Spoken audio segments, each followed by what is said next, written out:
Muito bem, então, uma boa noite a todos, né? É uma grande alegria recebê-los aqui hoje no Mosteiro de São Bento, a fim de que juntos possamos iniciar este curso sobre o livre-arbítrio, esta obra de Santo Agostinho, tão importante para a história da filosofia e da teologia, né? Eu agradeço primeiro ao Mosteiro de São Bento, né, pela graça e pela oportunidade de estarmos reunidos aqui, e também agradeço a presença de todos vocês, né, que juntos vamos trilhar este caminho, né, neste curso, este caminho de estudos e de aprofundamento na nossa fé e nessas obras clássicas, né. Nós havíamos preparado uma ementa para ser entregue a vocês hoje, mas acho que confundiram e imprimiram a de amanhã, do curso de Angiologia e Demonologia. Então eu vou ficar devendo essas folhas para vocês, mas na próxima aula nós já entregamos o material físico, né? Embora ele também esteja em PDF no nosso Drive, daqui a pouco nós vamos falar um pouco sobre isso, né? A primeira coisa que nós vamos fazer nesta nossa aula de hoje, com a qual nós iniciamos o curso, nós vamos falar um pouco sobre a nossa bibliografia, as nossas referências bibliográficas, né? O curso pretende estudar a obra de Santo Agostinho, o Livre-Arbítrio, né? Uma obra de juventude de Santo Agostinho composta por 3 livros. Então nós vamos usar como texto base, nós vamos, fique à vontade, nós iremos usar como texto base este livro sobre o livre-arbítrio. Aqui nós temos os 3 livros que compõem a obra do Livre-Arbítrio de Santo Agostinho em português. Então esse livro foi publicado pela Eclésia, está em português e nós encontramos com facilidade para adquirir, quer no próprio site da Eclésia, quer em outros sites, enfim, nós podemos encontrar com facilidade. Vamos usar esse texto, ele está na nossa bibliografia básica. Depois nós temos também um outro texto de Santo Agostinho sobre o livre-arbítrio, que foi publicado no volume 3 da coleção das obras completas da BAC. A BAC é uma editora da Espanha, a Biblioteca de Autores Cristianos. Eles publicaram as obras completas de Santo Agostinho, e no volume 3 nós encontramos algumas obras filosóficas, dentre elas nós encontramos o De Libero Arbitrio. Aqui o texto está nos originais, em latim, e está também em espanhol. Então nós temos uma boa tradução para o espanhol, temos o texto original, vez ou outra nós vamos citá-lo, nós vamos buscá-lo, e em português nós temos uma tradução um pouco melhor, que é deste livro. Então nós vamos ler em aula os textos daqui, fazendo algumas referências vez ou outra no volume da BAC. Então esses 2 livros compõem a nossa bibliografia básica, né? O texto da BAC é um pouco mais difícil de encontrar, nós o achamos no site da BAC, ele vem da Espanha, então demora um pouco esse tipo de coisa, mas vale a pena tê-lo também. Depois nós temos uma bibliografia complementar de alguns livros importantes que nos ajudam a estudar, entender as obras de Santo Agostinho. Eu vou citar entre algumas delas, por exemplo. O primeiro livro que eu gostaria de indicar para vocês é este aqui, do Etienne Gilson, Introdução ao Estudo de Santo Agostinho. Este livro é um clássico, né, da história da filosofia, um bom comentador de Santo Agostinho. Etienne Gilson analisa as obras agostinianas separando-as por temas. Então aqui nós temos um capítulo sobre o livre-arbítrio, que vez ou outra nós vamos também recorrer a alguns textos deste livro. Então, Introdução ao Estudo de Santo Agostinho, do Etienne Gilson, foi publicado em português pela Paulus, junto com o discurso editorial. Este é um bom livro, de um comentador. É interessante nós estudarmos essas obras clássicas dessa forma, quer dizer, nós temos o texto do autor, por mais difícil que ele seja, né? Então nós vamos ler, estudar, refletir sobre ele, e em paralelo a leitura de bons comentadores também nos ajuda muito a entender melhor o texto do autor, né? Depois, um outro livro importante, interessante, é este aqui, Teologia de Santo Agostinho. Esse é um livro que foi escrito pelo Francisco Moriones, está em espanhol, nós não temos tradução para o português, foi publicado também pela BAC, né? Pela Biblioteca de Autores Cristianos. Etienne Gilson foca mais na filosofia de Santo Agostinho, enquanto o Francisco Moriones tem foco maior na teologia agostiniana. São dois livros que se completam, dois livros que nos ajudam muito a entender essa obra, que é uma obra filosófica, mas traz muitos pressupostos e implicações teológicas. Né? São... O livro dele é fininho e os outros dois grossos. Exato. Você tem dois enormes, dá para explicar o pequenininho. Vai ser um curso, né? Exato. São textos um tanto densos, né? Embora seja uma obra de juventude de Santo Agostinho, mas são textos um tanto densos. Isto e mais um outro livro também é interessante, este aqui. Este livro se chama Confissões de Agostinho, é de Johannes Brastendorf. Este livro é um comentário às Confissões de Santo Agostinho, que é uma outra obra escrita por ele, talvez a mais conhecida por nós. Então, Brastendorf faz comentários, livro por livro, dos 13 livros que compõem a obra das Confissões de Santo Agostinho. Mas esse nós encontramos já desde o primeiro, né? Será que foi publicado? A gente não encontrou. Não sei, eu preciso dar uma olhada também. É verdade. Eu encontrei no estante virtual alguns exemplares. Faz um tempo já que eu procurei, não lembro se eram 3 ou 4, enfim. Não são muitos, não sei se eles fizeram uma nova publicação. A editora qual? A editora é a Loyola, deste livro, as edições Loyola. Esse livro, embora seja um comentário às Confissões de Santo Agostinho, no capítulo 3 ele discorre sobre o livre-arbítrio e a origem do mal, o maniqueísmo, enfim. São coisas importantes para entendermos o contexto no qual o livre-arbítrio é escrito e também muitas coisas que Santo Agostinho vai tocar aqui. Então nós vamos recorrer também a esse texto, mas nós podemos também escaneá-lo, colocar no Drive, fornecer para vocês os recortes que de repente nós vamos usar.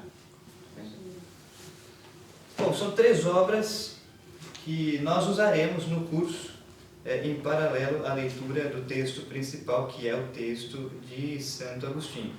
Depois, para quem quiser se aprofundar e conhecer um pouco mais a história, a biografia, né, de Santo Agostinho, eu indico este livro aqui, Santo Agostinho, uma biografia. Foi escrito por um professor britânico, Peter Brown, e foi publicado aqui no Brasil pela editora Record. É um livro que acompanha as Confissões, mas também outras fontes históricas e nos narra a vida de Santo Agostinho. Um livro muito bem escrito, vale muito a pena estudá-lo. É bem interessante, né, essa obra. Então, quem quiser conhecer um pouco mais sobre a vida, né, a história, a biografia de Santo Agostinho. Peter Brown. Isso. Esses livros e alguns outros estão aqui na nossa ementa. Nós vamos depois enviar a vocês esse texto. De repente, quem não conseguir anotar todas as coisas, depois a gente fornece tudo isso, né, para vocês. Isto e uma outra obra que nós também, vez ou outra, faremos menção, é esta daqui, A História da Filosofia Cristã. Este livro foi escrito por 2 autores, 2 professores, o Philotheos Boehner e o Etienne Gilson, e foi publicado aqui no Brasil pela editora Vozes. Está na 13ª edição. Este é um livro para quem quer conhecer não só Santo Agostinho, mas também conhecer um pouco mais sobre a história da filosofia patrística e escolástica. Esse é um livro dividido em 2 partes. A primeira justamente trata de estudar a patrística, a segunda parte é sobre a escolástica. Não é o único livro que nos narra um pouco a história da filosofia cristã. Nós temos outros livros, outros autores, estão todos aqui na nossa biografia, mas talvez esse seja um dos principais, né? História da filosofia cristã. Nós encontramos este livro com certa facilidade também. Que usaremos no nosso curso são essas obras. Aqui na nossa referência existem diversos outros livros, nós citamos vários, né? quase uma folha inteira de livros. Para quem quiser se interessar, quem quiser continuar os estudos, enfim, vale muito a pena investir, né, nessas obras. Muito bem. Uma outra informação prática que eu gostaria de passar para vocês nessa primeira aula, estão aqui. Então aqui nós temos o meu e-mail, o telefone e a referência de um site importante para nós. Eu estou passando o meu e-mail para quem quiser de repente fazer alguma pergunta que foi despertada ao longo da aula ou que traz consigo, eu posso ao longo do tempo responder, mas também nós fizemos um drive no Gmail, né? No qual nós colocamos diversas obras. Então lá no nosso drive existem várias pastas com algumas obras inteiras, completas, outros materiais que ao longo do tempo nós fomos desenvolvendo e pusemos lá em PDF.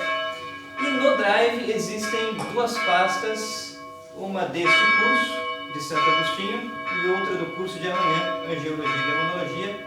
Lá no drive, na pasta do curso de Santo Agostinho, se encontra, né, essa ementa completa, inclusive com os objetivos, o conteúdo programático, a metodologia de ensino, a bibliografia que acabamos de explanar um pouco.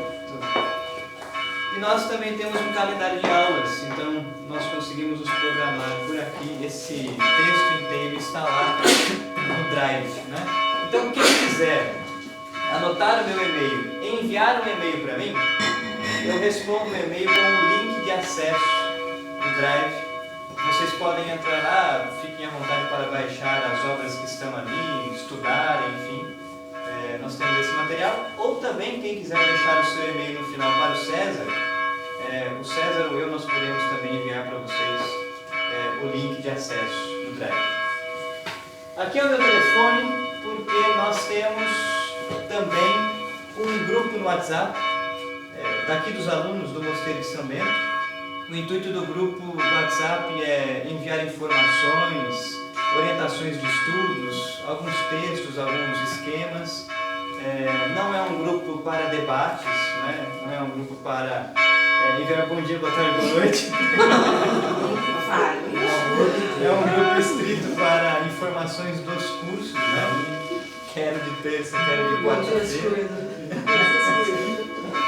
São algumas informações importantes que às vezes nós postamos ali, eventos que vão ocorrer aqui no mosteiro, palestras, coisas do próprio curso, enfim. Então quem quiser deixar o seu número de telefone para o César ou anotar o meu número e me enviar uma mensagem pedindo para entrar, para fazer parte, né, fique à vontade. E quem quiser, quem de repente não quiser entrar no grupo também não tem nenhum problema, né? Seria mais interessante o e-mail para encontrar o acesso do Drive, né, porque aí você tem todos os materiais preparados, né? E também, por último, nós temos aqui o endereço de um site, o augustinus.it. Este site possui as obras completas de Santo Agostinho, né? As obras completas de Santo Agostinho estão aqui nesse site. Os originais em latim. Nós temos traduções para o italiano, traduções para o espanhol, para o alemão e o francês, se não me falha a memória. Nós não temos em português, infelizmente, mas o espanhol, o italiano, dá para acompanhar bem. A tradução para o espanhol é da BAC, então são textos confiáveis. É um site interessante para quem quiser ler e estudar. Um pouco mais sobre Santo Agostinho. Santo Agostinho escreveu 122 obras, né? Em torno de 122 obras, porque existem algumas que são atribuídas a ele e nós não temos a certeza se foi ele quem ditou ou não. Então esse número aumentaria, né? Mas que Santo Agostinho escreveu e que nós temos uma certeza razoável são 122 obras. Mas aí cada uma dessas obras tem 3 livros, as Confissões têm 13 livros. A Cidade de Deus, que é a maior obra de Santo Agostinho, tem 22 livros.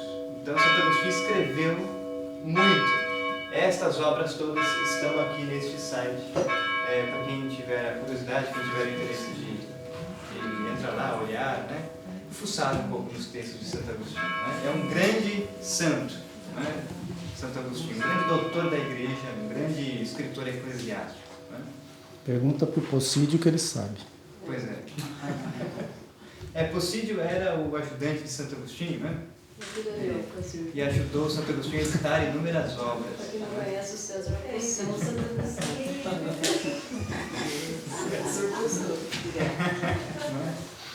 E então é interessante esse site por conta disso, né?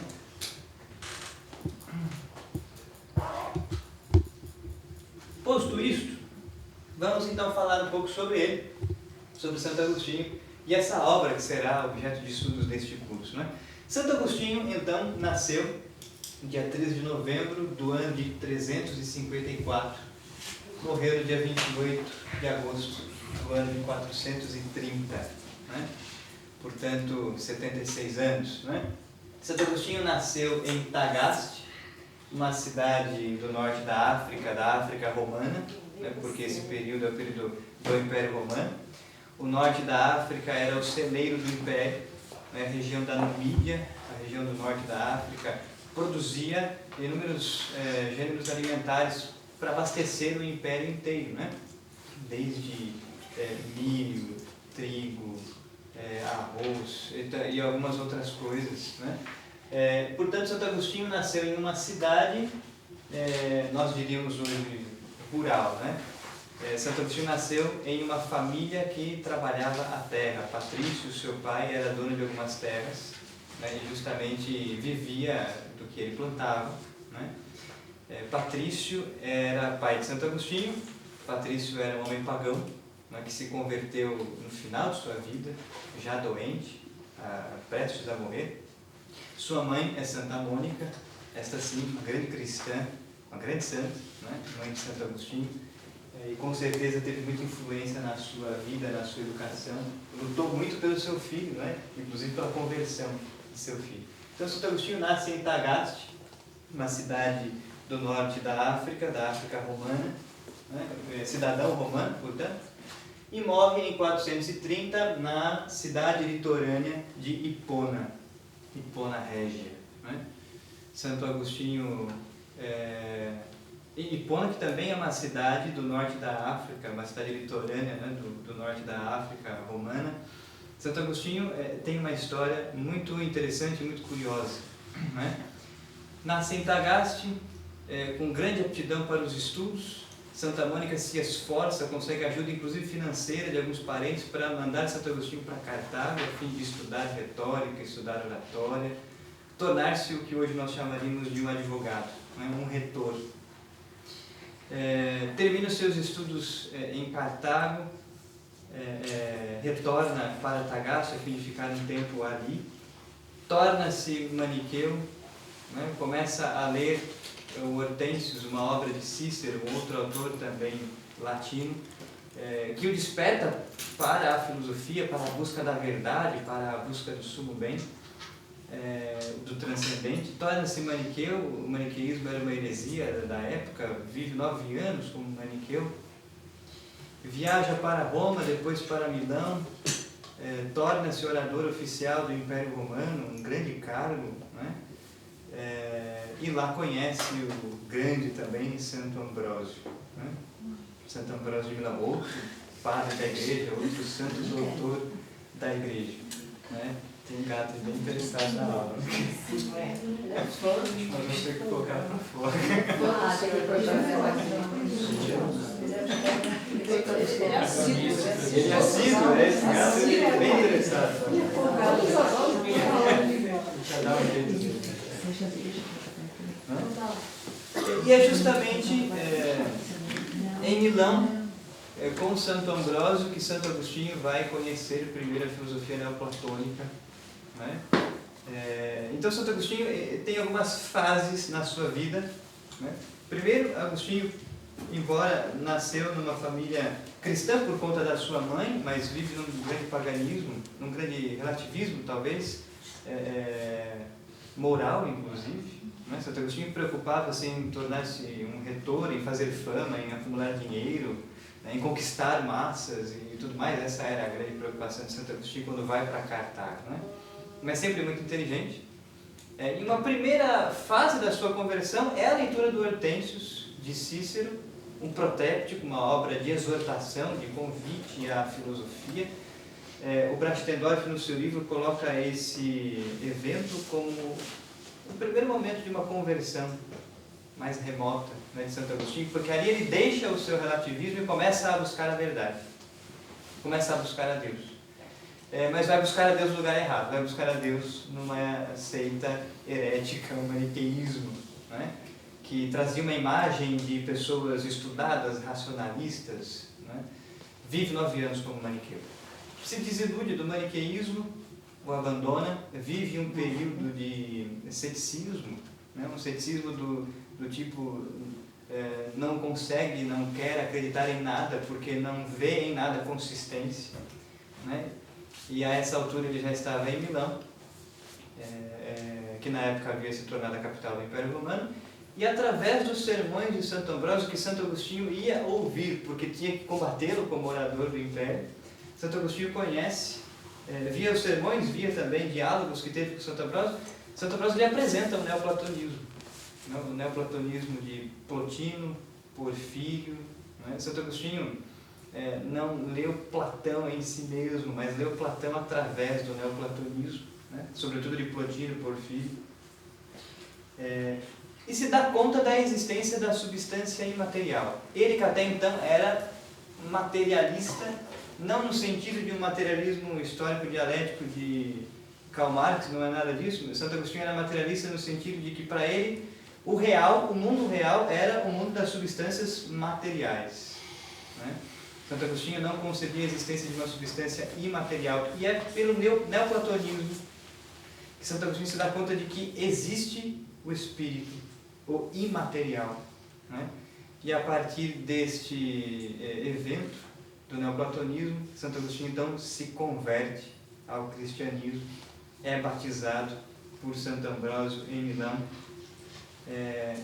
e uma vez batizado, decide viver de uma maneira retirada, decide viver do retiro. Primeiro um retiro de Cassicíaco, que era uma cidade próxima a Milão, onde Santo Agostinho se retira numa fazenda, numa casa com diversos amigos, a fim de estudar e rezar. Então começa a sua vocação de monge, de religioso, né? É em Cassicíaco que várias das suas primeiras obras são escritas. Decide retornar a Tagaste, né? Então de Cassicíaco retorna a Milão, de Milão vai a Ostia, uma cidade portuária. Sua mãe morre, Santa Mônica morre em Ostia. Santo Agostinho retorna, ele e seu filho Evódio e alguns outros irmãos e amigos, retorna para Tagaste. Lá vive durante 2 anos, aproximadamente, retirado para rezar, para estudar. Depois de 2 anos, o seu filho morre, Adeodato, e Santo Agostinho resolve descer então para Hipona, com a intenção de fundar um mosteiro. Santo Agostinho desce para essa cidade litorânea de Hipona, com a intenção de fundar um mosteiro com alguns de seus amigos. Valério era bispo de Hipona, um bispo de origem grega. De repente descobre na sua assembleia o grande Santo Agostinho, que foi orador oficial do Império Romano, né? Não pensou 2 vezes e mandou ordená-lo sacerdote. A contragosto, porque Santo Agostinho não queria ser ordenado padre, né? Viu-se padre, né? Começa o seu mosteiro. Valério, o bispo, morre e ele é aclamado então bispo para sucedê-lo. É assim então que Santo Agostinho se torna bispo de Hipona. Então, anexo à sua catedral estava o seu mosteiro, que foi um centro de formação, não só da vida religiosa da época, mas foi um centro de formação filosófica, teológica, que rendeu inúmeros outros bispos para a Igreja da África, não só para a Igreja Católica como um todo, né? Evódio mesmo, que é o interlocutor de Santo Agostinho nessa obra, o Livre-Arbítrio, foi primeiro amigo de Santo Agostinho, depois também foi com ele celibatário religioso, padre, e foi eleito bispo de Usala, uma outra cidade do norte da África romana, né? Então foi um celeiro, não só de estudos, mas também de vocações, né? De homens eruditos que se tornaram primeiro padres, depois bispos, escritores eclesiásticos, alguns deles, né? Santo Agostinho é contemporâneo de São Jerônimo, outro padre da igreja, é contemporâneo de São Paulino de Nola, Nós temos diversas cartas trocadas entre Santo Agostinho, Paulinho de Nola, Santo Agostinho e São Jerônimo, muitas delas um tanto engraçadas até, porque Santo Agostinho tinha um temperamento mais brando, uma pessoa que gostava muito de fazer amizades, né? Salvo sanguíneo, talvez. São Jerônimo, pelo contrário, era um homem muito colérico, né? Muito nervoso. Então Santo Agostinho escreve, existem cartas de Santo Agostinho escrevendo, pedindo a São Jerônimo traduções das Sagradas Escrituras, porque Agostinho tinha dificuldades com o grego, São Jerônimo estava traduzindo a Bíblia do grego para o latim. E São Jerônimo responde para ele: olha, escuta aqui, eu vou te mandar algumas coisas, mas vê se estuda também, né? Para você conseguir dar conta do recado. Então existem algumas coisas interessantes, né? Nessas correspondências da época. Essas cartas todas estão aqui, nesse site. Pois bem, Santo Agostinho pertence, portanto, a um período da história da Igreja, da história da filosofia, que se chama patrística, né? No nosso drive, dentro da pasta deste curso, nós temos esse texto, essa é a capa do texto. Nós temos aqui uma introdução à patrologia, na verdade é uma linha do tempo, né? Então nós temos uma linha do tempo que explica alguns pontos fundamentais da patrística ao longo da história, né?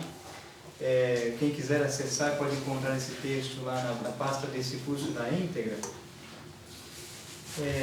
A patrística é um nome dado a este período da história da Igreja, né?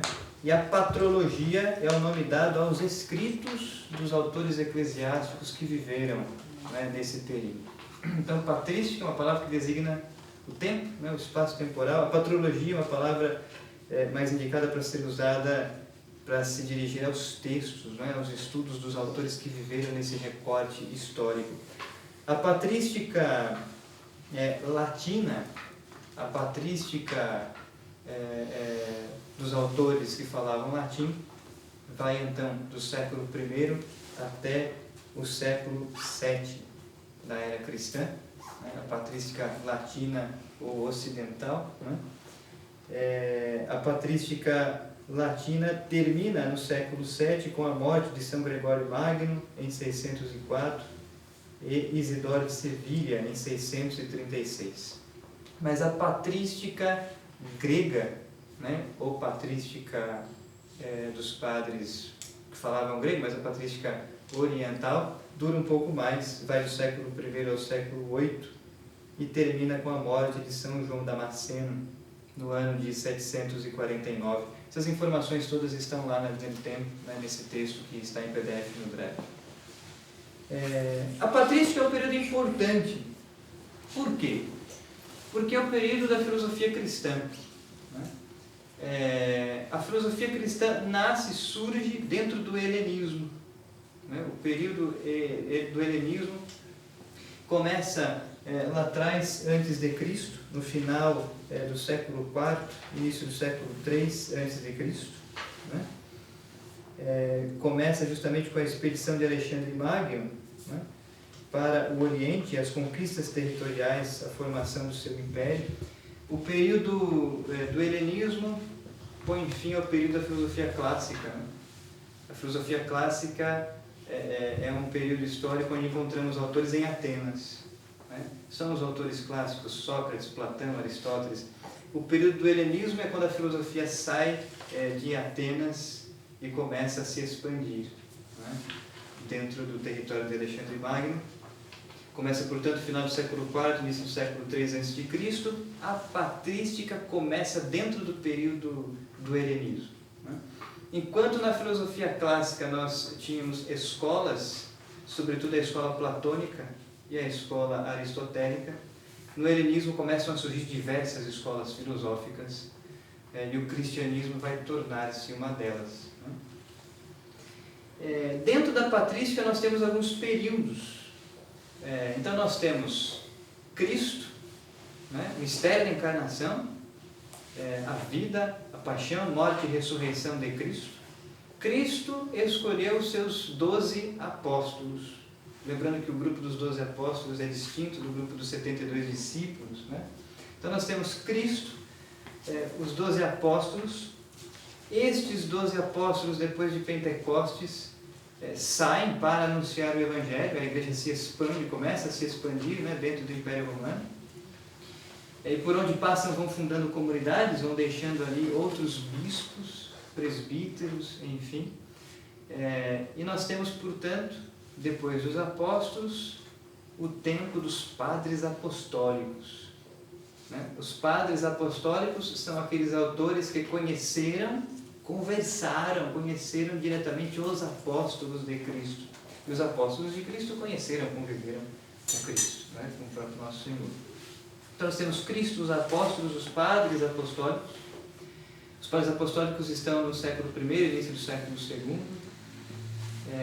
E depois destes nós temos os padres apologistas. Então são alguns períodos, algumas partes que podemos dividir a patrística.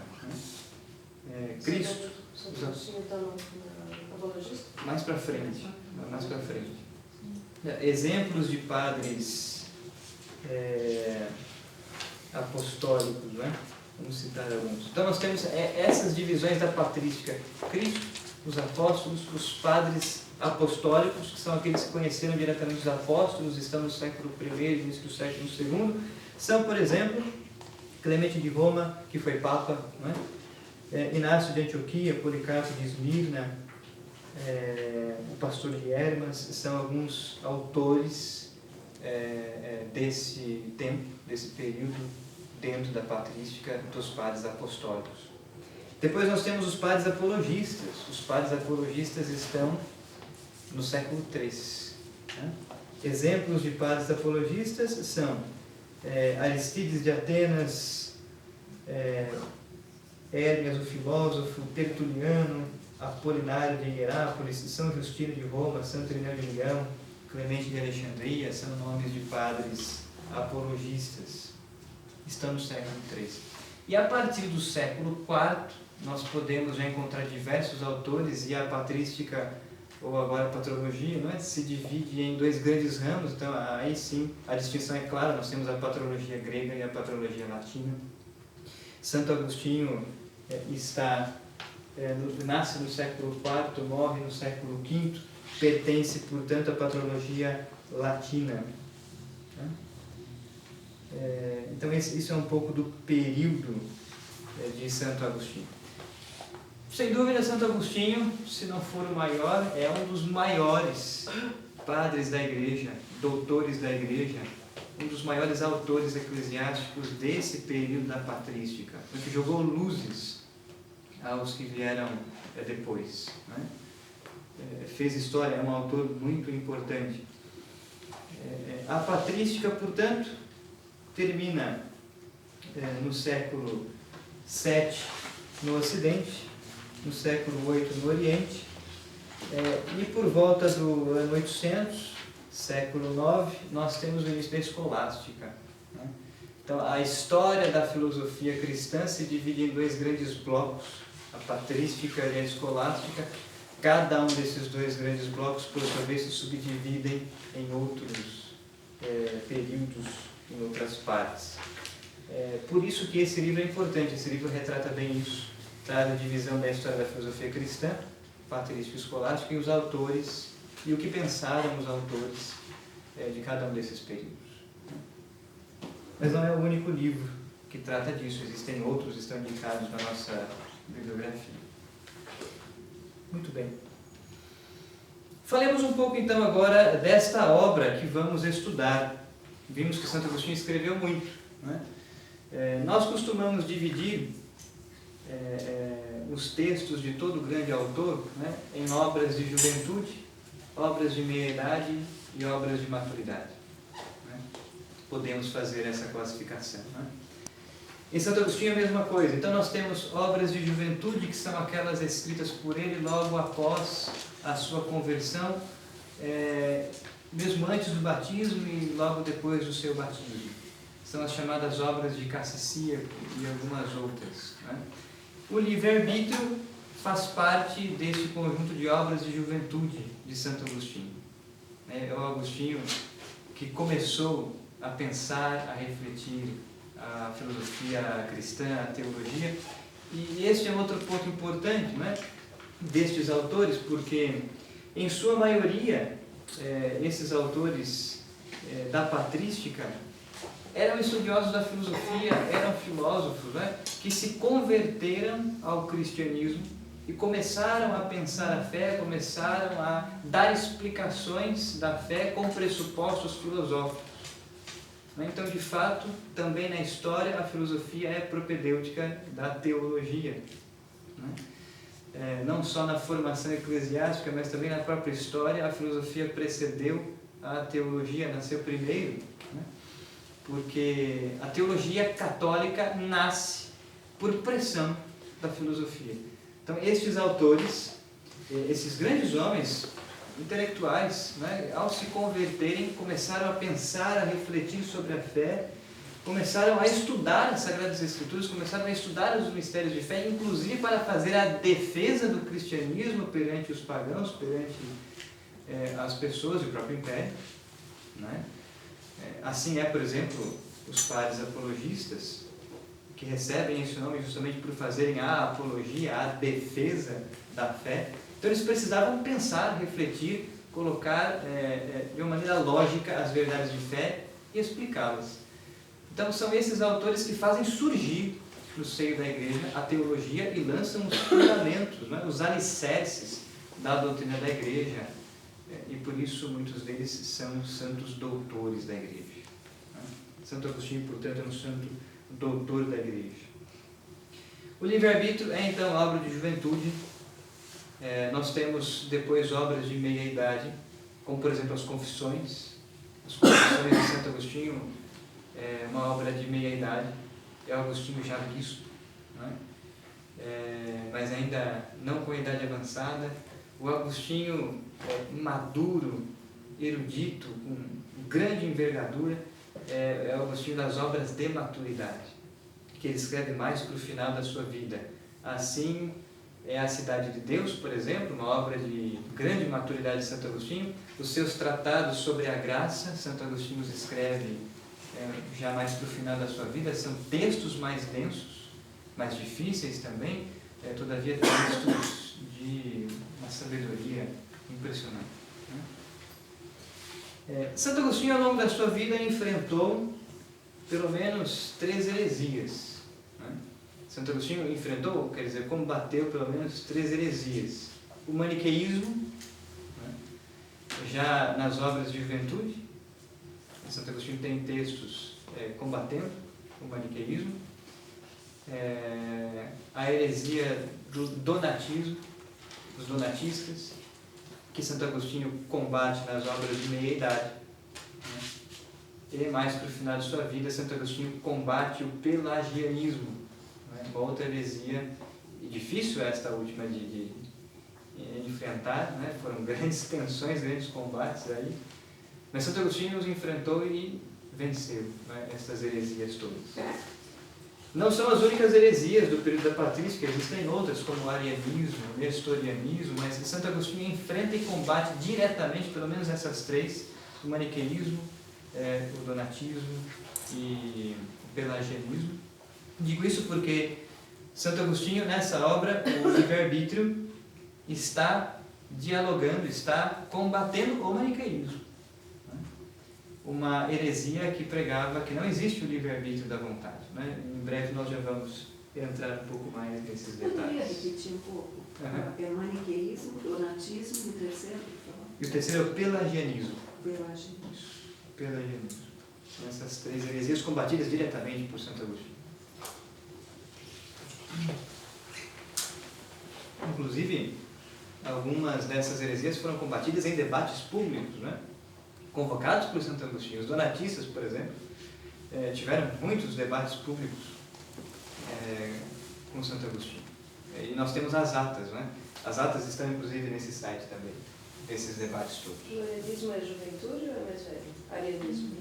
Ele era jovem ou era mais... Não, o arianismo e o nestorianismo são heresias desse período da patrística, mas não são heresias enfrentadas diretamente por Santo Agostinho. As heresias enfrentadas diretamente por Santo Agostinho são essas 3. Esse debate com o Ariano não teve. Existem textos, tá? Mas os grandes embates, os maiores embates, talvez tenham desses três, né? O maniqueísmo, o donatismo e o pelagianismo. Os donatistas, por exemplo, muitas vezes Santo Agostinho precisou convocar a tropa imperial para expulsá-los de suas paróquias, porque Santo Agostinho era bispo, né? Imagine que a diocese de Santo Agostinho não era uma diocese como as dioceses de hoje, né? A diocese de Santo Agostinho tinha quilômetros e quilômetros, né? Então, quando ele fazia visitas pastorais, e ele as fazia, ele ficava dias viajando de uma extremidade da diocese à outra. Então, haviam pontos na sua diocese que ele só sabia de notícias com uma certa distância de tempo, né? Os donatistas invadiam as paróquias católicas, matavam os padres, tomavam os seus bens e ali implantavam a sua heresia. Santo Agostinho tomou ciência disso, realizou debates, dialogou, mas quando a coisa não resolveu, ele precisou convocar a tropa imperial para a força retirar os donatistas das suas paróquias, né? Porque, imaginem, né? Sobretudo naquela época, não devia ser fácil. Tudo isso está relatado aqui nesse livro, nessa biografia muito bem feita, né, de Santo Agostinho, pelo Peter Braun. Tá? Pois bem. Bom, o que vamos fazer agora então? Nós vamos ler a apresentação da obra, que é um texto que está publicado aqui nesse livro, no início desse livro. Esse texto, essa apresentação da obra está em PDF no nosso Drive, para quem quiser depois ler e fazer o download. Eu vou ler esse texto, que não é muito longo, e vou fazer alguns comentários sobre o livre-arbítrio, né, de Santo Agostinho. Já adiantei algumas coisas, é uma obra que está dialogando, interpelando, desmascarando, combatendo o maniqueísmo, sobretudo. Muito bem, então vamos lá. Diz o texto: este escrito, que se apresenta nas linhas que há de desenhar-se na sequência, versa sobre esta obra de Santo Agostinho, o De Libero Arbitrio. Então, esse é o título original da obra, né? De Libero Arbitrio, é o título em latim. Essa tradução aqui não é boa, porque não é sobre o livre-arbítrio, é o livre-arbítrio. Né? Então, esse sobre aqui está errado, não é isso. Mas, enfim, puseram aí, acho que acharam Se bonito. fosse um comentário, De Libero Arbitrio, né? Enfim. Como todo grande autor de envergadura, as obras agostinianas podem ser divididas em juventude, meia-idade, maturidade, uma coisa que há pouco falávamos. O De Libero Arbitrio encontra-se nesta classificação como obra de juventude do doutor Hiponense. Começou a ser escrita no ano de 388, um ano após o seu batismo, e foi concluída em 391. Né?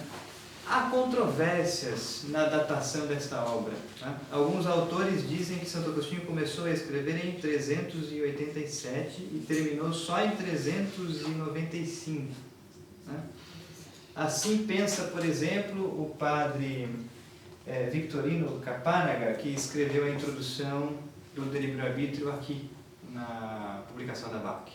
Assim pensam outros estudiosos, enfim, mas aqui nesse texto seguimos a datação que foi posta pela Cristiane Negreiros nesse livro, Iluminação Trinitária em Santo Agostinho, que é uma professora viva ainda, uma estudiosa do pensamento de Santo Agostinho mais contemporânea. Seguimos essa datação aqui para a apresentação da obra. Então, provavelmente, essa data não é certeza plena, né? Provavelmente Santo Agostinho começou a escrever o De Libero Arbitrio em 388, um ano depois do seu batismo. Ele é batizado em 387, e essa obra foi concluída provavelmente em 391. Santo Agostinho, que nasceu em 354 em Tagaste e morreu em 430 na cidade de Hipona, percorreu um longo caminho de 33 anos até chegar à sua conversão ao cristianismo e seu batismo realizado pelo grande Santo Ambrósio na igreja de Milão. E assim, Tendo se tornado cristão, nenhum minuto mais de sua vida será consumido senão na busca por Deus. Né? É por isso que Santo Agostinho tem aquela frase famosa nas Confissões, né? Tarde te amei. Né? Tarde te amei, que é um grito de lamentação, de conversão, mas de lamento ao mesmo tempo. Né? Tarde te amei, beleza tão antiga e tão nova. Tarde demais eu te amei. Eis que te buscava fora e tu estavas dentro de mim. Né? Porque ele se converte com 33 anos. Muito da sua vida já havia sido perdido. Né? Mas é claro, Deus também o conduziu, a providência divina também o conduziu nestes anos todos, sobretudo para que se encontrasse com Santo Ambrósio, né? Em Milão. É por este motivo que já o vemos escrever e investigar a busca da verdade eterna e imutável, a busca de Deus, em suas obras escritas um ano antes de seu batismo, em 386 e 387, tendo já se convertido. Então, quais são as primeiras obras de Santo Agostinho? A primeira obra escrita por ele, quando se converte ao cristianismo, mesmo antes de ser batizado, é o Contra Acadêmicos, a primeira obra a ser escrita por Santo Agostinho. O De Beata Vita, a Vida Feliz, o De Ordine, e o Soliloquia. São as primeiras obras de Santo Agostinho. Contra Acadêmicos, De Beata Vita, o De Ordine e o Soliloquia. São obras escritas no retiro de Cassicia. Por isso são chamadas obras de Cassicia, que era uma cidade onde Santo Agostinho se retirou com seus amigos para rezar e estudar. São diálogos. Em 387, Santo Agostinho vai escrever o De Immortalitate Anime e o De Musica. Então, em 388, após ter escrito o De Quantitate Anime, Agostinho começa o livro 1, o De Libero Arbitrio. Esta última é, portanto, a oitava obra que começa a sair da pena de Santo Agostinho, o Livre-Arbítrio, o oitavo texto, a oitava obra a ser escrita por ele. Nela podemos começar a notar, sem sombra de dúvidas, a genialidade deste grande doutor da Igreja e sua envergadura talentosa e penetrante no que diz respeito à filosofia e à teologia. Todos podemos conhecer a história de Santo Agostinho através de seus próprios escritos, sobretudo através de sua obra, que talvez seja a mais conhecida dos seus leitores, as Confissões. Como ele mesmo nos narra, após seu batismo, decide voltar de Milão para Tagaste com sua mãe, Santa Mônica, e seu filho Adeodato. No entanto, tendo chegado ao porto de Ostia no final do ano de 387, sua mãe morre e ele se vê impedido de viajar de volta à sua terra natal.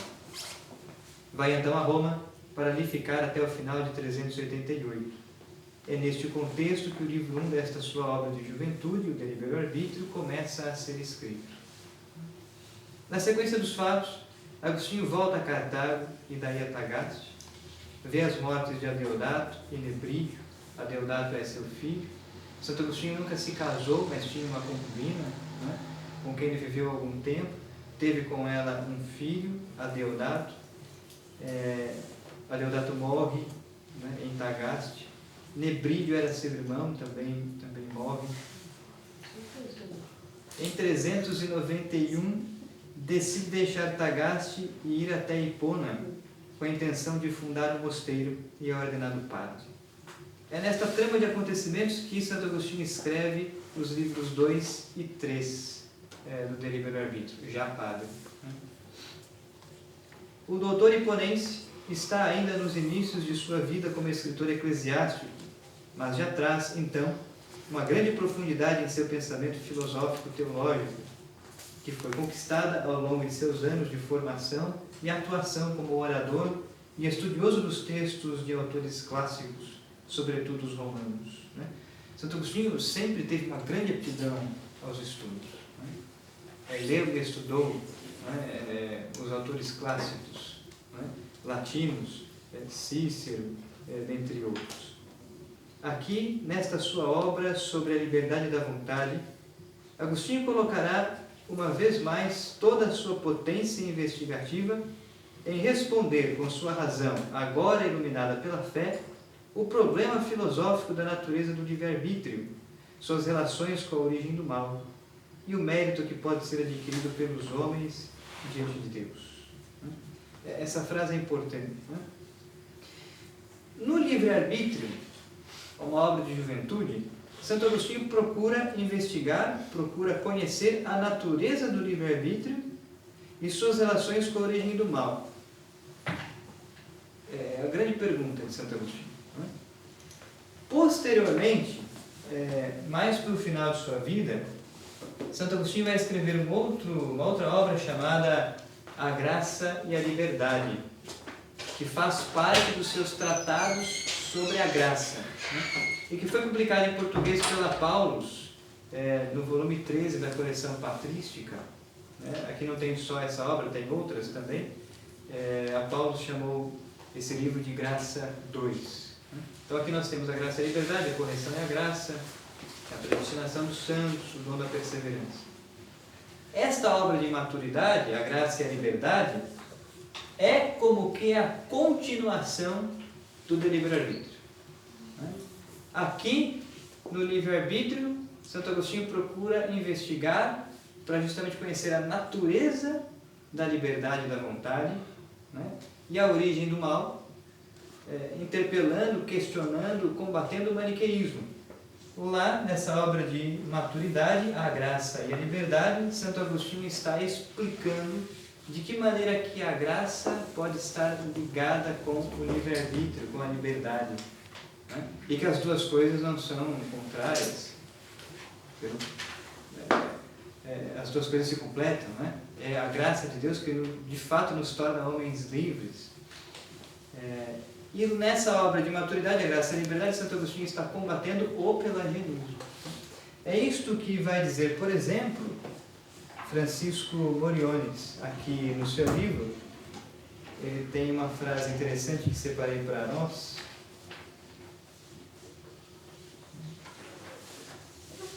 Ele diz, em dado momento no seu livro, durante a sua longa carreira, o bispo de Hipona teve que balancear-se e ver-se confrontado primeiro com os maniqueus, que negavam a liberdade do homem, e logo com os pelagianos, que a exageravam, negando a necessidade da graça. Então, nós temos dois extremos. Nós temos duas heresias que são extremos. Um desses extremos é o maniqueísmo. O maniqueísmo pregava que não existe livre-arbítrio da vontade. O maniqueísmo é uma heresia que foi fundada por Mani, que viveu no século III, com pressupostos no judaísmo, com pressupostos no cristianismo. Mani começa a construir uma religião dualista. Então, para Mani e para os maniqueus, os seus seguidores, existiam dois deuses. Um Deus bom, do reino da luz, e um Deus mau, do reino das trevas. Duas substâncias contrárias, uma a outra, cada uma delas com o seu reino. Então, o Deus bom com o reino da luz e o Deus mau com o reino das trevas. Segundo os maniqueus, para resumir a história, a nossa alma, que não é puro espírito para os maniqueus, a nossa alma, que seria uma matéria sutil, feita de luz, foi criada pelo Deus bom. Agora, o nosso corpo, essa matéria bruta, o corpo é ruim e foi criado pelo Deus mau. E numa batalha cósmica, o Deus mau aprisionou certas luzes, que são as almas dos homens, nos corpos. Então, os corpos são prisões das almas. As almas pertencem ao reino da luz porque são racionais. Então, é isso que prega a heresia maniqueísta. De tal forma que existe, portanto, um confronto, uma batalha cósmica, existe um dualismo, não só na concepção de mundo, mas existe um dualismo na sua ontologia, existe um dualismo na sua antropologia, na sua visão do ser humano. Então, a alma é boa e o corpo é ruim. É por isso que os maniqueus eram contra o casamento, o matrimônio. Os maniqueus eram contra ter filhos. porque ter filhos significava aprisionar, continuar aprisionando fragmentos do reino da luz em corpos, né? E esse tipo de coisa. Deus Né? se extinguiu logo, né? É isso que eu falo. Exato. Então, uma loucura, né? Uma heresia, né? O maniqueísmo, né? E por conta disso, os maniqueus diziam que se nós fazemos coisas ruins, se nós realizamos ações perversas, ações más, é porque o corpo pesa sobre a alma. Não é culpa das pessoas, é porque está na sua natureza uma parte ruim da qual nós precisamos nos libertar. Né? Então, os maniqueus negavam o livre-arbítrio da vontade. Né? Esse é um extremo da história, é o que o Francisco Morione está dizendo aqui. Né? Durante sua carreira, o bispo de Hipona teve que se ver confrontado primeiro com os maniqueus, que negavam a liberdade do homem. Esse é um extremo. Para confrontar esse extremo, Santo Agostinho escreveu o De Livre-Arbítrio. Com essa intenção, inclusive. Portanto, nesse sentido, o De Livre-Arbítrio também é, de certa forma, uma obra apologética. Faz a defesa da fé, a defesa da verdade, e que denuncia os erros dessa heresia. Né? É uma obra, sobretudo, filosófica, né? Mas com essa característica apologética e que toca em temas teológicos. Né? O outro extremo da história são os pelagianos. Né? Então, Santo Agostinho também teve que se ver confrontado com os pelagianos, que exageravam o livre-arbítrio da vontade, negando a necessidade da graça. Né? Então, o outro extremo qual é? Não, diziam os pelagianos. Pelágio foi um monge contemporâneo de Santo Agostinho. Existem textos, cartas, processos de condenação de Pelágio, enfim. Tudo isso a gente encontra aqui nesse site e nas obras completas, né, da Bach. Os pelagianos, portanto, diziam que o pecado original não tinha ferido a natureza humana. O pecado original era apenas um mau exemplo a não ser seguido, mas não existia concupiscência na natureza humana, portanto a inclinação para o mal, e a liberdade da vontade estava íntegra para se decidir por Deus, pelo bem ou pelo mal.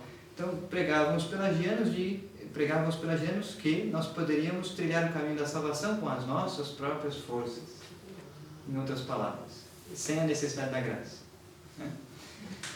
Então é outro extremo da coisa. Os pelagianos exageravam o livre-arbítrio, negando a necessidade da graça. Santo Agostinho vai combater o pelagianismo com diversas obras, dentre elas esta, A Graça e a Liberdade, uma obra de maturidade que ele escreve mais para o final da sua vida e que é uma obra que completa o De Livre-Arbítrio. São obras que estão bem ligadas uma com a outra e que se completam. O Francisco Morione, no capítulo 19, vai explicando isso ao longo do seu texto, um texto bem interessante. Uma pergunta. Essas três heresias, era assim, o pensamento de algumas pessoas, ou pode-se dizer que era uma filosofia que ele começou a combater? São filosofias que surgiram por conta destes autores, né? destes homens que fundaram essas heresias, tinham seguidores. Né? O maniqueísmo foi fundado por Mani, no século III.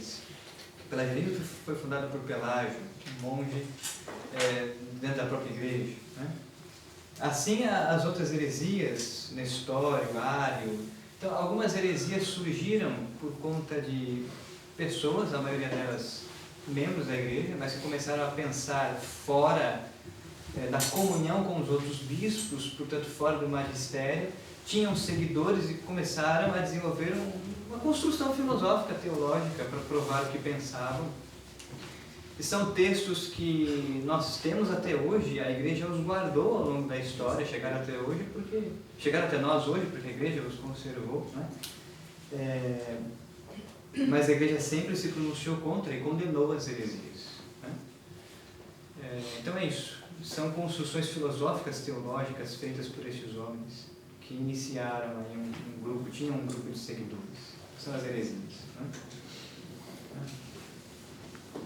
Pois bem. Mas continuando então a leitura da nossa apresentação da obra, né? Santo Agostinho irá também travar um verdadeiro combate argumentativo contra os maniqueus, seita racionalista e gnóstica de sua época, da qual ele mesmo anteriormente fizera parte, e que apresentava uma tendência de excluir as más ações do arbítrio do homem. Então, para os maniqueus, se nós fazemos alguma coisa má, não é nossa culpa. É porque estamos aprisionados num corpo, e o corpo pesa sobre a alma, né? A culpa é do Deus mau, do Deus das trevas, que aprisionou a nossa alma de luz num corpo, né? Então, eles se desviavam da responsabilidade, inclusive, né? Das suas Pelo ações. menos ninguém podia dizer que não entendia o que ele estava combatendo. Exato. Com 9 anos no estudante, ele sabia bem o que ele estava combatendo. Sabia bem, exatamente. Era uma seita gnóstica, né? Nós tivemos também outras heresias gnósticas. O maniqueísmo era uma heresia que podemos caracterizar como gnosticismo, porque eles pretendiam trilhar um caminho de libertação, mas um caminho racional. Então existia uma estrutura interna na seita maniqueísta, né? Nós tínhamos as pessoas comuns, nós tínhamos os eleitos, que era outra casta dentro dos maniqueus, que eram os celibatários e tudo mais. E dentre as loucuras dos maniqueus, quem vai explicar isso é Peter Brown aqui na sua obra, mas também Brastendorf no capítulo 3. Uma das loucuras dos maniqueus era a seguinte: os eleitos, que eram pessoas celibatárias, eram os responsáveis por libertar as fagulhas de luz existentes no mundo e que estavam aprisionadas na matéria. De que jeito faziam isso? Pelo seu estômago. Então, para os maniqueus, funcionava assim a coisa. Quando as pessoas morriam, se fossem da sua seita, se tivessem trilhado um caminho que eles chamavam de ascético, né? Se essas pessoas tivessem trilhado um caminho de conversão, digamos assim, ao morrerem, a sua alma entrava nos vegetais. Então eles acreditavam numa espécie de reencarnação. As almas dos mortos, que já tinham se purificado, entravam nas frutas, nos legumes, nos vegetais. E os eleitos só podiam comer estas coisas. Então, quando comiam frutas, legumes, esse tipo de coisa, o seu estômago libertava da matéria as almas de luz que voltavam para o reino do Deus bom. Loucura! A gente era vegano da época.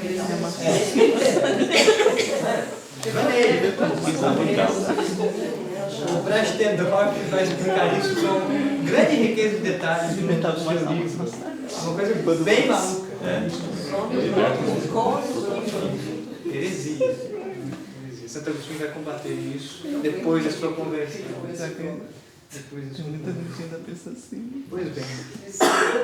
Fechando parênteses. É escandaloso, né, o absurdo?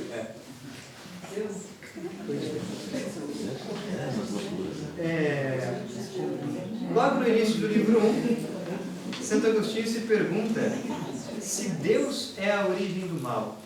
Nós vamos ver essa pergunta no texto de Santo Agostinho.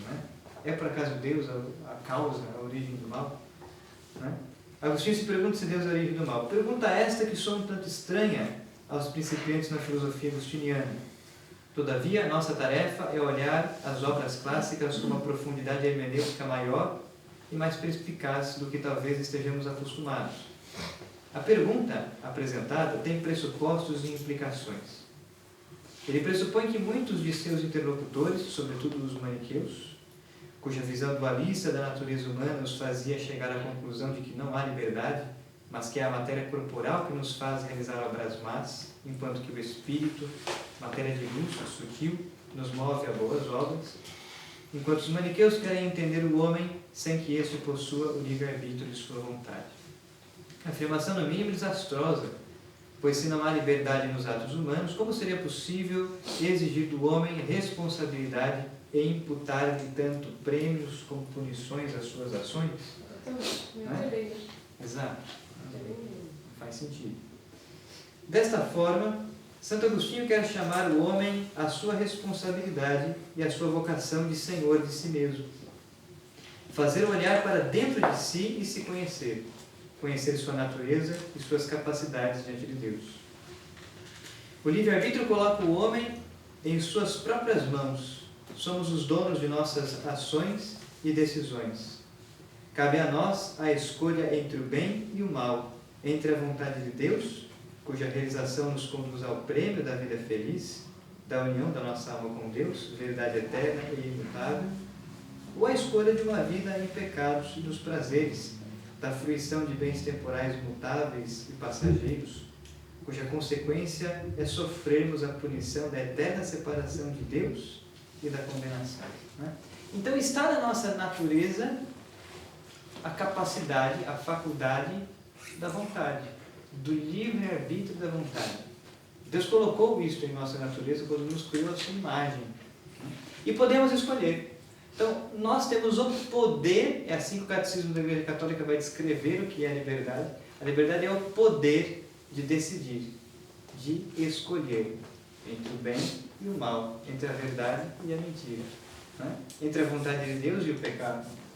Sabendo que, de acordo com a decisão que fizermos, iremos colher consequências, né, dessas nossas decisões. Isto é o livre-arbítrio da vontade. Estamos diante de nossas escolhas e de suas consequências lógicas. É claro que, como ficará evidente nas confissões e em suas obras de maturidade sobre a graça, contamos justamente com esta para perseverarmos na realização da vida com Deus, que para o hiponense é sinônimo de uma vida na verdade. Então, pouco veremos Santo Agostinho falar ou insinuar a graça aqui nessa sua obra, o de livre-arbítrio, mas muito veremos Santo Agostinho falar de que maneira que a graça e a liberdade estão associadas lá, na sua maturidade, né, em uma obra escrita para combater os pelagianos. Né? Santo Agostinho é conhecido como o doutor da graça. A maior contribuição que Santo Agostinho deu à Igreja foi sua filosofia, sua teologia sobre a graça. Né? Talvez tenha sido a sua maior contribuição para a Igreja. Da mesma maneira como Santo Tomás de Aquino, talvez a maior contribuição que ele tenha dado para a Igreja foi sua doutrina sobre os anjos, por isso ele é conhecido como doutor angélico. Né? Então, de fato, a graça de Deus sempre nos ilumina e nos auxilia a escolhermos e a fazermos a vontade de Deus. Né? A graça divina, inclusive, atua antes da nossa conversão. É o que hoje nós chamamos de graça atual. Né? Que ilumina a inteligência e fortalece a vontade. Santo Agostinho viveu isso e narra isso nas suas confissões, como Deus foi buscá-lo, como a iniciativa de nos salvar é de Deus. Como é a providência divina que tudo governa, né, que nos proporciona a oportunidade de nos encontrarmos com Ele. Né? Santo Agostinho percebeu isso em sua vida, que a providência de Deus foi colocando pessoas, textos, acontecimentos ao longo da sua história para que ele então chegasse até Milão. Quem patrocina a viagem de Santo Agostinho, primeiro para Roma e depois para Milão, são os maniqueus. E os maniqueus patrocinam, né, financeiramente a viagem de Santo Agostinho até Milão, para que lá ele se encontrasse com Santo Ambrósio e se convertesse. Entende? Como Deus tira um proveito e um bem maior de todas as coisas. Assim é na nossa vida também. De repente a gente se converteu porque um dia nós ouvimos uma pregação que mudou a nossa vida. Nós lemos um livro que nos apontou para Deus. Nós estávamos num momento de oração, uma música que escutamos, um amigo que falou conosco, enfim. Deus se utiliza de inúmeros veículos, né, para fazer sua graça chegar até nós. Então a graça precede a conversão. Essa é o que hoje chamamos de graça atual. Né? Então é Deus quem vai ao nosso encontro. A iniciativa sempre é dele. É isso que Santo Agostinho vai tratar na sua obra de maturidade, a graça e a liberdade. Aqui, no entanto, Santo Agostinho vai analisar de maneira mais bruta, por assim dizer, o livre-arbítrio como potência, como faculdade da natureza humana. O livre-arbítrio, portanto, é causa de méritos ou de deméritos. Méritos se usamos para realizar escolhas que estejam de acordo com a vontade de Deus. Deméritos se usamos para pecar contra Deus e, portanto, contra a nossa própria natureza. É esta natureza humana que Agostinho também analisa em sua obra. Podemos dizer que ele nos apresenta, ainda no livro primeiro, uma hierarquia do ser, os graus de ser. Santo Agostinho funda a sua ontologia, já no livro primeiro do De Livro-Arbítrio. Primeiro temos os seres inanimados, como a pedra, depois temos os vegetais, que além da matéria possuem um princípio interno de movimento, ou seja, crescem e têm vida. Em terceiro lugar, vemos os animais, que já possuem matéria, funções vegetativas e sensitivas. Mas o homem, criado à imagem e semelhança de Deus, possui um grau de perfeição a mais no ser: matéria, funções vegetativas e sensitivas e uma alma imortal, capaz de inteligência, vontade e memória, de exercer a liberdade da vontade. É por este motivo que apenas o homem, dentre estes seres todos citados, é capaz de querer ou não querer, de pecar ou crescer na virtude, de amar a Deus ou ir contra Ele. Deus criou o homem com tal dignidade. Este livre-arbítrio é sinal eminente em nós, da imagem de Deus. Então, no livro 1 do livre-arbítrio, Santo Agostinho começa a investigar, a natureza destes seres. Começa a construir a sua ontologia. E começa a distinguir certos graus de ser. Ele faz isso justamente para chegar a quem é o homem. Dentre todos estes seres, os seres inanimados, como a pedra, os seres que têm vida, mas apenas funções vegetativas, como as plantas, os seres que têm matéria, funções vegetativas e funções sensitivas, como os animais, dentre todos estes, estes seres todos não são capazes nem de pecar contra Deus, nem de crescerem na virtude. Não possuem a capacidade de um livre-arbítrio na sua natureza. O cachorro, o gato, a árvore, a pedra, muito menos ainda a pedra, que tem um grau ínfimo de ser, não possuem na sua natureza a capacidade para o livre-arbítrio, para tomar decisões, fazer escolhas. Dentre estes, apenas o ser humano, apenas o homem, possui na sua natureza a capacidade do livre-arbítrio. Portanto, nós temos o poder de escolher pecar contra Deus, nos afastarmos dele, ou podemos escolher crescer na virtude, e portanto no mérito, na graça, e assim nos aproximarmos de Deus. Essa escolha está nas nossas mãos. É por isso que o texto termina dizendo que o livre-arbítrio é o sinal eminente em nós da imagem de Deus. Em uma outra obra de transição da meia-idade para a maturidade de Santo Agostinho, o De Trinitate, o Tratado sobre a Santíssima Trindade, que é uma obra composta de 15 livros, Santo Agostinho vai dizer que Deus nos criou a sua imagem e semelhança. E na sua doutrina, Santo Agostinho concorda, de certa forma, com outros santos padres da Igreja. Mas Santo Agostinho ensina que a imagem de Deus em nós está aonde? Ora, nós seres humanos possuímos um corpo e uma alma. Ora, o livro do Gênesis nos ensina que Deus nos criou a sua imagem e semelhança. A imagem de Deus em nós estaria no corpo? Esse era o entendimento dos maniqueus. E os maniqueus acusavam os cristãos de interpretarem errado a realidade das coisas, porque como é que eles podiam ter como sagrado o livro do Gênesis que afirmava que Deus nos criou a sua imagem? Portanto, Deus agora tem membros, tem braços, tem pernas, tem esse tipo de coisa. Os maniqueus acreditavam que Deus era uma luz perfeitíssima. Então, os maniqueus acusavam os cristãos de como é que vocês podem ter como sagrado um livro assim. Santo Agostinho vai dizer que a imagem de Deus em nós não está no corpo. A imagem de Deus em nós está na nossa alma. E é no De Trinitate, investigando justamente a natureza humana, porque se nós somos criados à imagem de Deus, ora, para chegarmos a entender o que Deus é, nós precisamos antes descer e conhecer ao que nós somos. Descer ao interior, ao homem interior.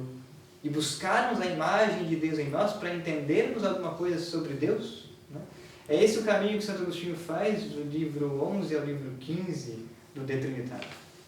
Uma investigação do homem interior. Então ele diz, a imagem de Deus em nós não está no corpo, está na alma. Por quê? Da mesma forma como Deus, da mesma maneira como Deus, né, é imaterial, a nossa alma é imaterial. Deus é eterno, ou seja, não tem começo nem fim. A imagem dele, a nossa alma, é imortal. Tem começo, mas não tem fim. Como Deus é uma única substância, as três pessoas distintas, Pai, Filho e Espírito Santo, a nossa alma, uma única substância que possui três faculdades distintas, inteligência, vontade e memória. Então a imagem de Deus em nós está na alma. E a imagem de Deus em nós é dom gratuito da criação. É dom gratuito da criação. Deus nos deu ao nos criar. Agora, a semelhança não. A semelhança não é um dom gratuito da criação. Nós nos tornamos semelhantes a Deus na medida em que usamos as faculdades da nossa alma para buscá-lo, para fazer a sua vontade, para renunciar ao pecado e crescer na virtude. Então, nós vamos, auxiliados pela graça de Deus, construindo a semelhança com Deus. Nós vamos nos tornando semelhantes a Deus ao longo da nossa história de salvação pessoal.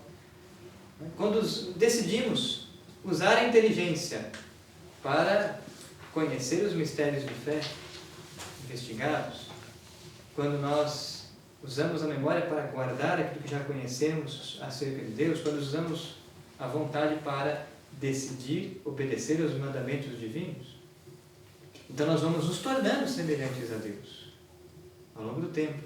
E assim crescendo, hoje diríamos, crescendo em santidade, crescendo na graça, no mérito, na virtude, como ensina o Catecismo da Igreja Católica na terceira parte. Agora, ao mesmo tempo que podemos, está ao nosso alcance, auxiliados pela graça de Deus, está ao nosso alcance nos tornarmos semelhantes a Deus, também está ao nosso alcance nos tornarmos dessemelhantes a Deus. É isso que o pecado faz conosco.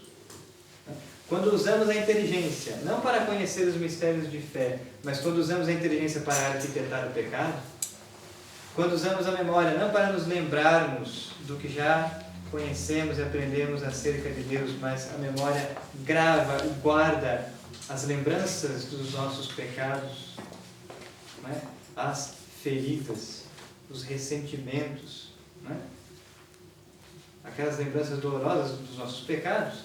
Quando a vontade, o livre-arbítrio da vontade, pode ser usado para se decidir pela vontade de Deus, decide ir contra Deus e pecar, ora, nós nos tornamos dessemelhantes a Deus, porque o pecado fere em nós a imagem de Deus, nos torna desfigurados, dessemelhantes a Deus. É por isso que Santo Agostinho vai dizer nas Confissões, citando o filho pródigo, né? Eu no pecado estava longe de ti, no país da dessemelhança, na região da dessemelhança.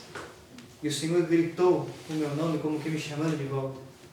Porque é a graça de Deus que vai ao nosso encontro para nos arrancar do buraco no qual nós nos encontrávamos. É isso que Santo Agostinho experiencia e nos narra nas suas confissões. É Deus que toma a iniciativa de nos arrancar, né, daquele lamaçal de pecados nos quais nos encontrávamos, na dessemelhança. É isso que Santo Agostinho também vai explicar de uma maneira mais profunda no De Trinitate.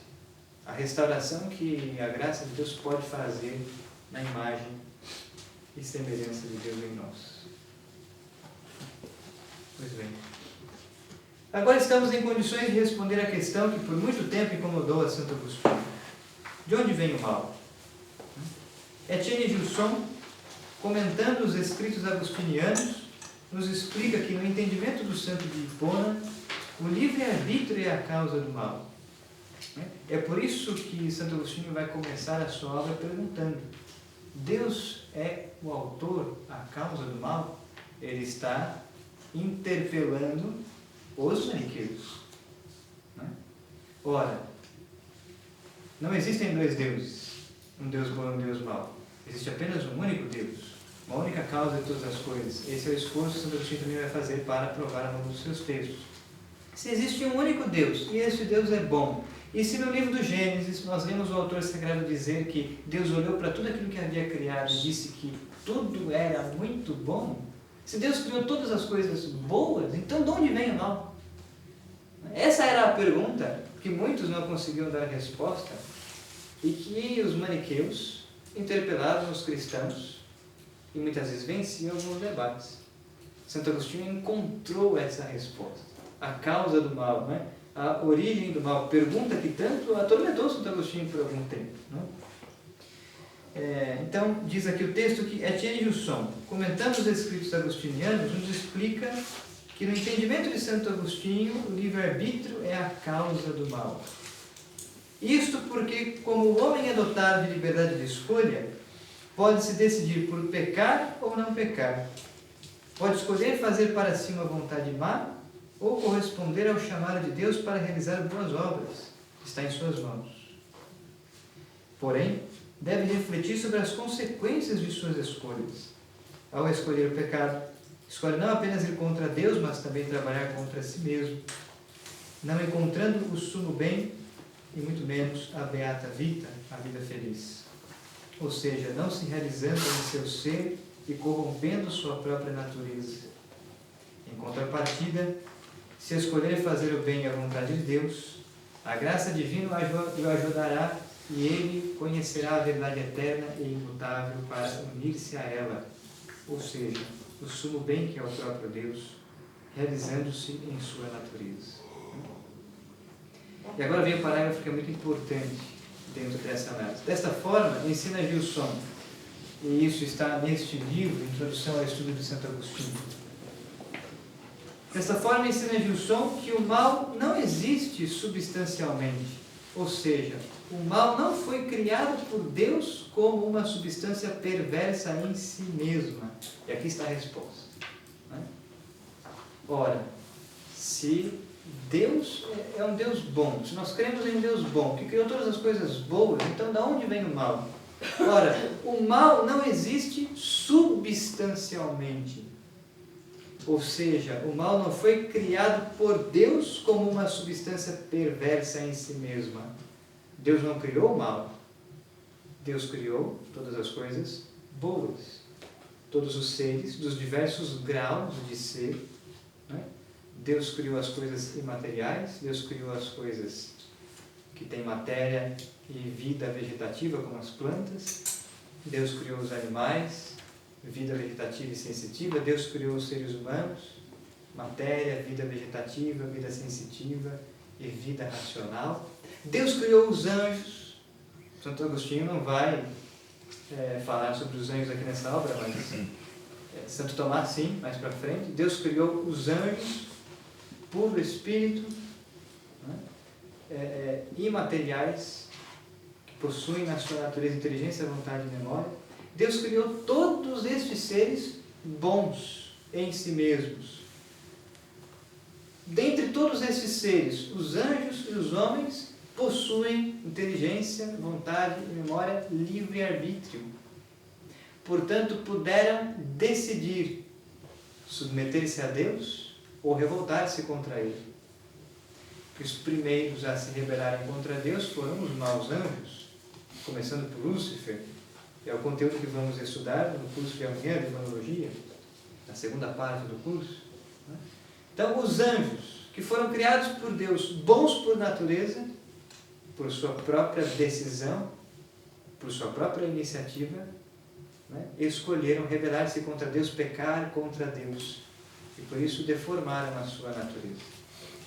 Assim acontece com os nossos primeiros pais, Adão e Eva, né, que ao serem tentados, e Deus permitiu que eles fossem tentados porque tinham a força suficiente para vencer a tentação, né, era simples vencer a tentação no paraíso. Todavia não foi o que fizeram. Adão e Eva, nossos primeiros pais, escolheram, fizeram para si uma vontade má, escolheram pecar contra Deus e feriram a sua natureza. Qual é a origem do mal? O livre-arbítrio da vontade. Né? Essa é a resposta a qual Santo Agostinho vai chegar e que nós vamos analisar com maior riqueza de detalhes, acompanhando o texto agostiniano. Mas é isso que explica Thierry Gilson, citado aqui na apresentação da obra. Então Deus não criou nenhuma substância má e perversa em si mesmo. Mas então de onde vem o mal? O que é ele? Ensina em Niponense que o mal é a corrupção de uma substância, é a privação das perfeições que esta possui, porque escolheu pecar, escolheu ser menos do que poderia ser, tornou-se diminuída. A natureza humana é má na proporção em que suas capacidades estão na desordem e na corrupção, geradas pela decisão de pecar, ir contra Deus e contra a sua própria realização. A essa altura, cabe também outra questão. O que faz com que o livre-arbítrio da vontade escolha realizar obras más ou fazer para si mesmo uma vontade má e perversa? Eis a realidade da tentação. O homem no paraíso, antes da queda do pecado original, podia ser tentado pela serpente, isto é, o demônio, para que fizesse o mal, desobedecendo a Deus e pecando contra ele. De fato, é o que aconteceu. O homem e a mulher teceram para si uma vontade má, porque possuíam livre-arbítrio, ou seja, capacidade para realizar isto, e caíram no pecado, instigados que foram pela serpente. Então, na natureza humana e na natureza angélica, porque existe livre-arbítrio, existe a capacidade para escolher pecar contra Deus ou fazer a vontade de Deus. Na natureza dos seres inanimados, na natureza dos vegetais e dos animais, não existe capacidade para escolher, né, ir contra Deus. Né? Portanto, eles não podem pecar contra Deus ou crescer na virtude. Nós temos essa possibilidade porque na nossa natureza existe o livre-arbítrio. O pecado original era ferir a natureza humana de tal forma que agora, após a queda, somos todos nós que recebemos a natureza humana da descendência de Adão, tentados não mais apenas pelo demônio, mas também pela própria concupiscência, nossa inclinação para o mal e o prazer. Para Santo Agostinho, nesta sua obra de juventude, a causa de um livre-arbítrio escolher fazer para si uma vontade má está na concupiscência. Então, aquilo que inclina o livre-arbítrio a escolher o mal, em nós é a concupiscência. Uma ferida que o pecado original deixou na nossa natureza. Então, nós podemos contemplar o homem e a mulher, a natureza humana, antes do pecado original e depois do pecado original. Antes do pecado original, a natureza humana estava ordenada. O homem e a mulher no paraíso tinham ciência infusa, não envelheceriam, não adoeceriam, não morreriam, né? E tinham uma inclinação para o bem. Né? Mas, porque tentados pela serpente, fizeram para si uma vontade má e escolheram ser como Deus, que foi essa a tentação do demônio. Vocês podem comer dos frutos de todas as árvores do paraíso menos dessa? É porque Deus sabe que no dia em que dele comerem, sereis como Deus. Então a tentação que o demônio provoca em Adão e Eva não é uma tentação meramente de comer o fruto, é uma tentação de soberba, né, de orgulho, de querer uma vida independente de Deus, separada, afastada de Deus. Adão e Eva pecaram a comerem o fruto, não porque o fruto era ruim, porque Deus criou todas as coisas boas, o pecado de Adão e Eva está na desobediência contra Deus. Eles que poderiam ter vivido a obediência, assim crescido na virtude, fizeram o contrário, perderam a possibilidade de crescer na virtude e caíram no pecado, fizeram para si uma vontade perversa. A partir de então, este pecado de origem gerou uma ferida na natureza humana.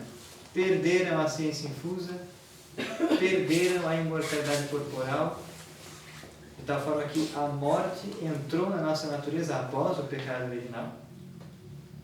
Então, o motivo, a causa do porquê nós envelhecemos, adoecemos, morremos, é o pecado original. Porque há sofrimento no mundo? Por causa do pecado original. Que produziu uma desordem, não só na nossa natureza humana, mas uma desordem na criação como um todo. E a inclinação que possuíam para o bem, perderam, de tal forma que agora temos uma inclinação para o mal. Essa inclinação para o mal, chamada de concupiscência, é o estopim que inclina o livre-arbítrio para escolher o mal. É contra a concupiscência que também lutamos. Nós lutamos, auxiliados pela graça de Deus, para vencer as tentações diabólicas e as tentações da nossa própria concupiscência. Desta forma, o homem, para não pecar, deve estar ordenado em sua natureza, ou seja, sentidos externos, submetidos ao interno, que por sua vez deve estar submetido à fantasia, memória e imaginação. Estas, com as paixões, devem estar submetidas à razão e à inteligência, que as governam e dirigem. E a inteligência, por sua vez, deve estar submetida a Deus.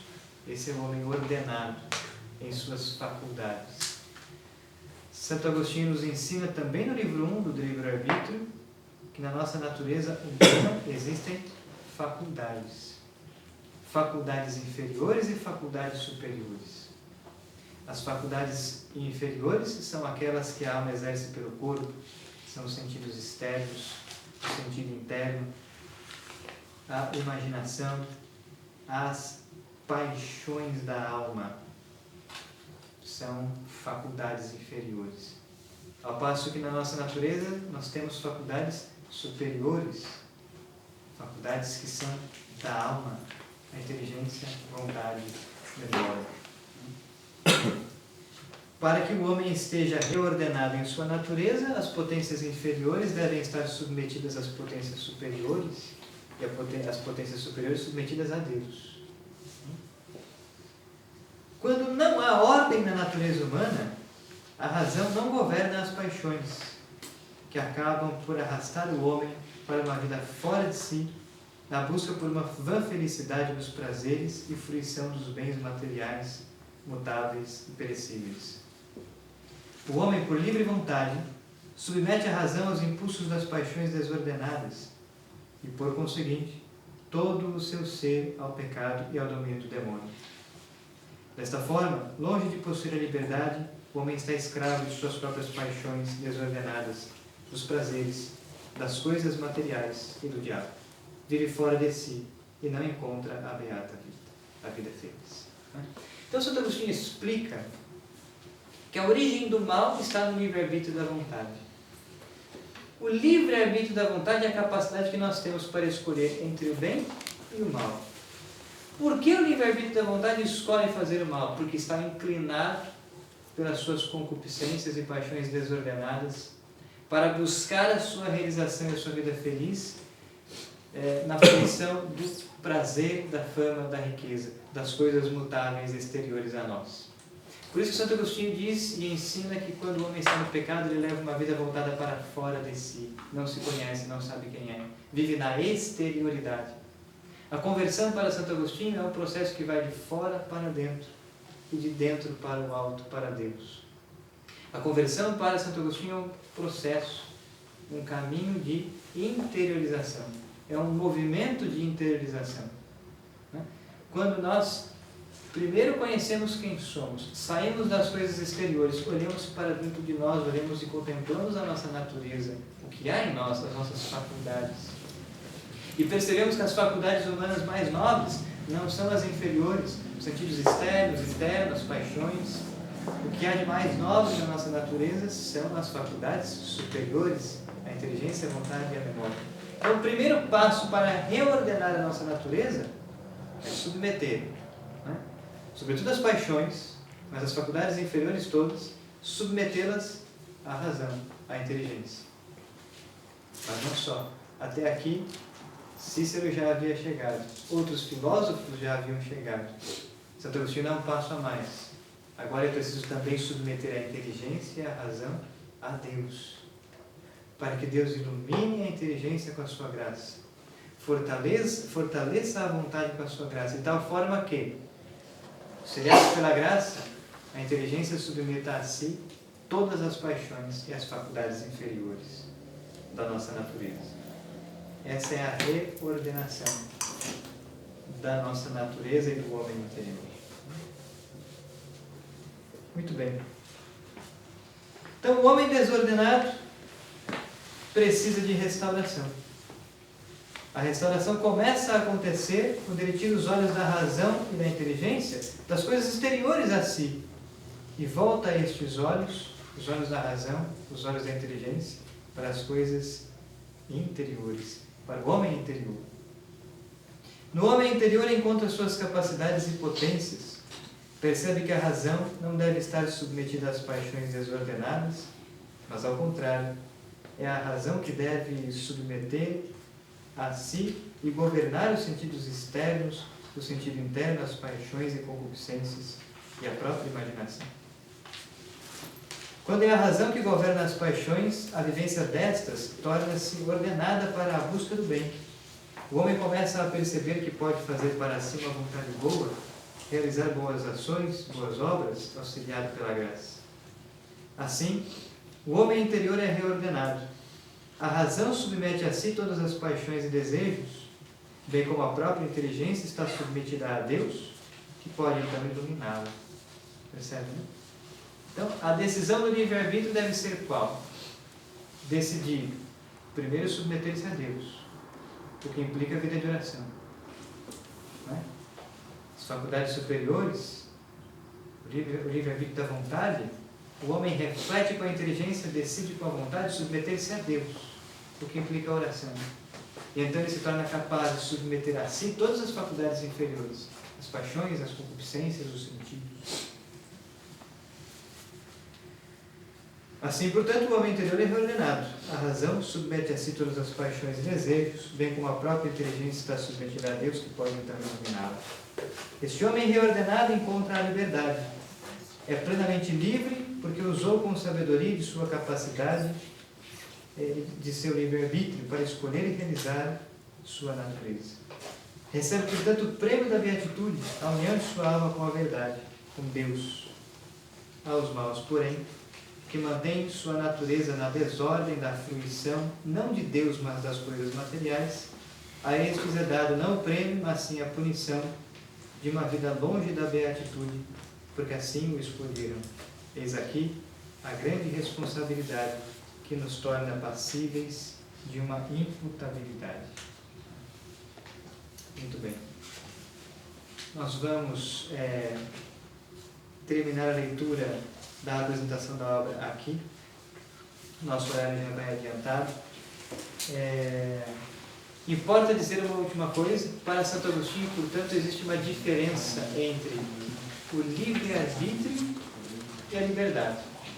Enquanto o livre-arbítrio da vontade é uma capacidade que nós temos para escolher entre o bem e o mal, a liberdade, o homem só é livre quando escolhe o bem, quando escolhe fazer a vontade de Deus, auxiliado pela graça.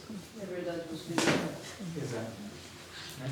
Então, o livre-arbítrio é uma capacidade que o homem tem para escolher submeter-se a Deus ou pecar contra Ele, fazer o bem ou o mal.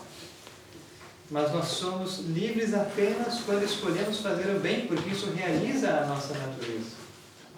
Realizando a nossa natureza, encontramos a vida feliz, porque nos unimos a Deus, que é o nosso sumo bem. Esta era a noção de sabedoria para os filósofos do período do helenismo e para o próprio Santo Agostinho. Era sábio para estes homens, aqueles que descobriam qual é o sumo bem e reorientavam na sua vida para viver de acordo, segundo este sumo bem. Ora, para os filósofos cristãos, para Santo Agostinho, o sumo bem é Deus. Aquele que descobre a Deus e usa a sua liberdade da vontade, o seu livre-arbítrio, para viver obedecendo aos mandamentos de Deus, viver, portanto, segundo a vontade de Deus, esse encontra a vida feliz, a sua realização, a realização da sua natureza. É livre, portanto, plenamente. Na próxima aula, semana que vem, terça-feira que vem, nós vamos terminar a leitura desse texto, da apresentação da obra, e nós já vamos começar a leitura do livro 1. Nós já vamos entrar, então, nos textos de Santo Agostinho. Nós vamos proceder da seguinte maneira: nós vamos ler os textos de Santo Agostinho e tecer comentários ao longo dos parágrafos. Esta é uma obra escrita em forma de diálogo. Então, Santo Agostinho tem como interlocutor Evódio. E eles vão discorrendo sobre diversos temas. Na próxima aula, então, nós vamos terminar a apresentação da obra, essa leitura, essa reflexão. Vamos falar um pouco sobre o que trata cada um dos 3 livros e vamos começar a leitura do livro 1, os estudos e os comentários a partir do texto de Santo Agostinho. Tá bem?